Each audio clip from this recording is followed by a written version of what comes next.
mesdames et messieurs, nous commençons des descente finale, non? Nous demandons que nous lâchions cette sécurité, non? Et décider de chaise, non? Ce cabaret nous venons, nous capables de faire mener sur le cavalisme, s'il vous plaît, placez-vous en bas chez nous, même si nous fait, la partie. Madame Danielle Tremblay, bonjour. Bonjour, M. Parent. Donc, ça s'annonçait mal ou bien, ce voyage-là?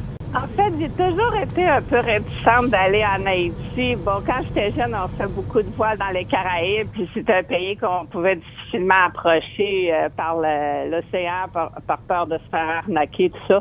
Alors, j'ai toujours gardé une petite réticence. Et puis, avec tout ce qui s'est passé, avec les tremblements de terre, l'aide humanitaire, tout ça qui était là, puis qu'il y avait un overexposure, je me disais, mais qu'est-ce que je peux bien aller faire là? Alors, vraiment, je partais de reculons. Mais tu sais, comme dans n'importe quel party de famille, quand tu y vas de reculons, puis finalement, on est les derniers à partir parce qu'on s'amuse trop. Alors, je m'étais dit que j'irais de façon optimiste, mais ça s'est pas vraiment passé comme ça. Puis, le mandat a été extrêmement difficile à réaliser. C'était un de vos plus longs mandats comme coopérante, c'était cette semaine. Qu'est-ce que vous alliez faire? Vous n'étiez pas limité au territoire de Port-au-Prince. En fait, on était dans la région de Cap-Haïtien et là, les agriculteurs que moi j'allais aider là-bas, c'était une coopérative, 37 de jeunes agriculteurs. Vraiment, c'était un mandat mal parti parce que, première des choses, les producteurs étaient en période de semences, de labour et de semences, alors que de mettre un consultant là pendant que ces gens-là sont super occupés, déjà que l'année passée, ça faisait 9 mois de sécheresse qu'ils vivaient, alors il n'était pas pour manquer une autre saison. Et rendu sur place, c'était difficile parce que moi, je suis en marketing et quand tu n'as pas de produits à mettre en marché, parce qu'il n'y a pas de production, il n'y a pas eu de production l'année passée, et là, on est en semence. Très difficile de faire de la mise en marché d'un produit qui n'existe pas, vous comprenez? Oui. Vous dites la route de Port-au-Prince au Gonaïves, c'est un pet, belle route, beau paysage, mais des Gonaïves au Cap, oui. C'est une autre paire de manches. Une autre paire de manches, oui. Là, on est en montagne, c'est très rocailleux. Il y a des précipices incroyables. Je venais de faire la Bolivie avec la route de la mort, mais ça s'équivalait pratiquement. Et surtout que le chauffeur n'était pas à son affaire. Et donc, ça m'énervait un peu. J'étais assise devant. Il y avait d'autres conseillers volontaires qui étaient assis derrière. Et comme moi, j'avais la portière du côté précipice, bien évidemment que je voyais tout ce qui est les possibilités. Vous voyez votre avenir, oui. Déjà dans le fond, oui. Oui, c'est ça. Alors, on fait un 7 heures de voyage, comme on dit, les fesses serrées, puis c'est pas trop la fête à bord, parce qu'à plusieurs reprises, j'ai dû reprendre le chauffeur, là, parce que il klaxonnait pas quand il y a des détours qui sont des courbes, là, où on a des points morts, il faut annoncer notre venue. Alors, à plusieurs reprises, on était obligé de reculer. Il y avait des camions avec des chargements de bouteilles de Coca-Cola ou des choses comme ça. Oui. Les autres, ils reculent pas, hein. Fait que c'est toi qui dois reculer. Alors là, c'est toujours le plus petit qui cède la place, hein. C'est comme sur la voie maritime, c'est la même chose. J'avais hâte que ça finisse. Alors, c'est du tourisme pour les fesses endurcies. Vous parlez de Coca-Cola, mais il n'y a pas d'eau dans les éviers à l'hôtel qui a l'air magnifique. Mais ça, ce sont les apparences derrière l'image.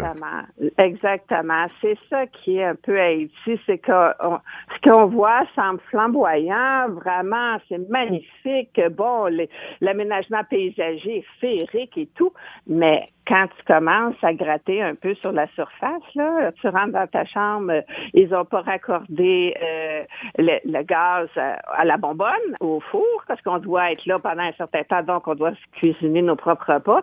La même chose pour la tuyauterie pour l'évier, les toilettes qui coulent sans cesse, les rats, évidemment, et nos chambres qui donnent sur le côté des lavandières, alors c'est le tapage à temps plein.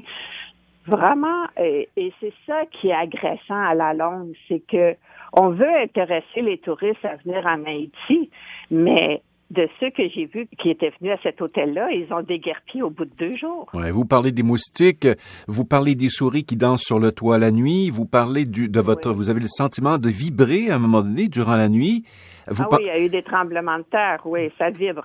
Et il y a une scène, par exemple, où il y a une bébite. On parle de bébite, nous, au Québec, donc d'un insecte, un vilain insecte, qui se promène dans vos cheveux, qui aboutit quelque part et vous finissez à l'hôpital. Vraiment, là, j'ai pensé avoir un moment de folie intense, là, vraiment. J'étais assise au bord de la piscine en train de discuter avec une autre conseillère volontaire de son mandat de la journée. Puis tout à coup, je me dis, voyons, j'ai quelque chose dans l'oreille. Qu'est-ce que c'est ça? Puis là, tu essaies de jouer dans l'oreille, puis là, ça part pas. Puis là, je lui demande, regardons dans mes cheveux, qu'est-ce qui se passe? Elle me dit, je vois rien. Mais là, tout à coup, ça arrête. Là, j'ai dit, OK, c'est correct, ça doit être parti. Maintenant, ça recommence, cette histoire-là. Alors là, j'ai dit, non, et là, j'ai dit, ça n'a pas de sens. Alors, je suis rentrée prendre une douche, me mettre de l'eau dans l'oreille pour voir si ça sortirait pas. Non. Alors, on est allé à la clinique. Et le médecin qui me rentre son truc pour aller voir, là, qu'est-ce qui se passe dans mon oreille.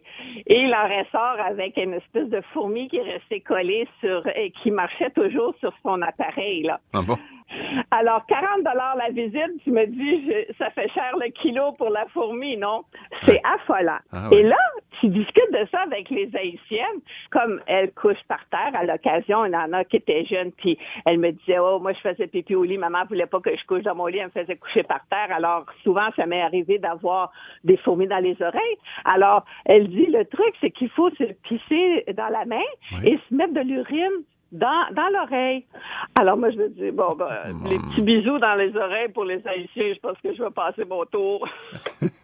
Les trucs du métier, vous apprenez donc les trucs du métier. Du métier, effectivement.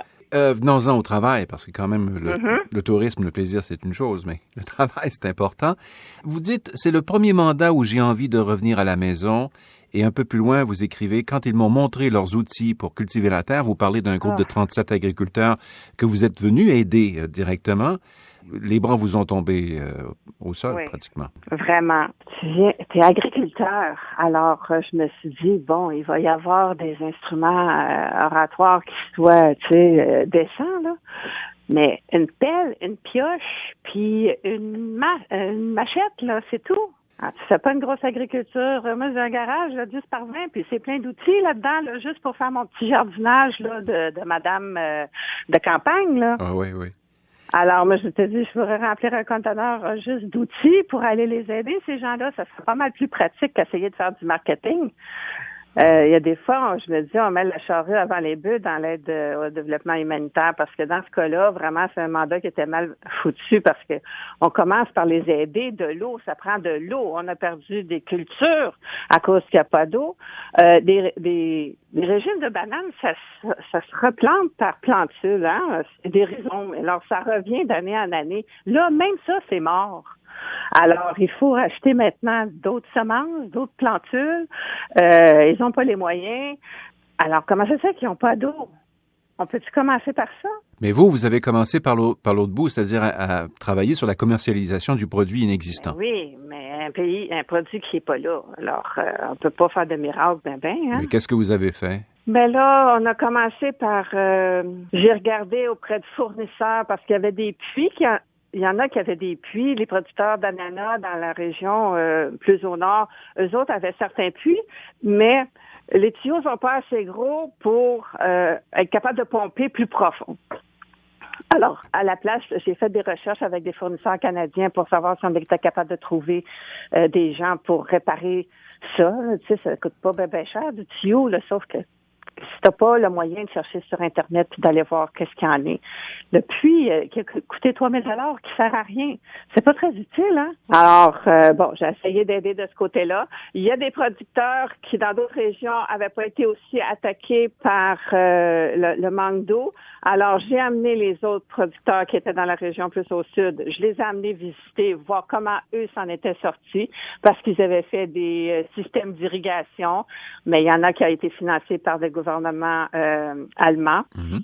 Et qui maintenant sont assaillis par les femmes qui lavent leur linge là-dedans. Ah oui. Avec des produits, des détergents, tout ça qui augmente le pH, donc les agriculteurs peuvent plus s'en servir.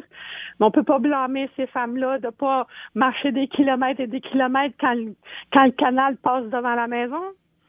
Alors, c'est tellement d'imbroglio, tellement de choses qui n'ont pas été pensées d'avance, tu sais, pour que ça fasse un sens pour toute la communauté, que tu te demandes par quelle bouche tu commences là-dedans, tu sais. Oui, puis vous étiez... C'est un mandat où Je me suis dit, il y a trop d'ONG dans ce pays-là. Sortons tous de là pendant un certain temps pour que ces gens-là se prennent en main eux autres mêmes. Là. Mm-hmm. C'est dur d'entendre ça, puis encore, hein, oui, puis pour vous, c'est encore plus dur de le dire parce que là, vous êtes... Oui, parce que ça t'attriste, parce que tu vois cette réalité-là qui fait pas de sens.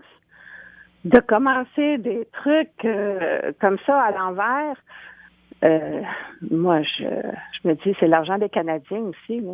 Ouais. Tu sais, il faudrait peut-être la dépenser de façon consciencieuse. Bon. Écoutez, notre prochaine destination, ce sera plus heureux. Vous aurez plus de succès. Heureux. C'est le Burkina Faso et c'est le beurre de karité. Oui. Donc, on n'ajoute pas un mot de plus. On se retrouve la semaine prochaine. C'est pas très gai, mais il y a quand même des bonnes choses en Haïti. Les gens sont gentils, les gens sont très courtois, très polis, ils veulent beaucoup apprendre. Les jeunes, surtout avec qui j'ai travaillé, étaient tellement... en besoin, là, en grand besoin d'apprendre, là. Ils voyageaient 4 heures par jour pour venir suivre la formation. Le matin, 4 heures pour retourner à la maison en petite mobilette, là. Vraiment, je leur lève mon chapeau. C'est des gens extraordinaires, les Haïtiens, pour ça. Mais il y a tellement de choses à faire. Merci beaucoup, Danielle, de nous avoir montré à quoi ressemble le visage de la coopération dans certains pays. Pas toujours facile, non. Merci beaucoup. Ça me fait plaisir.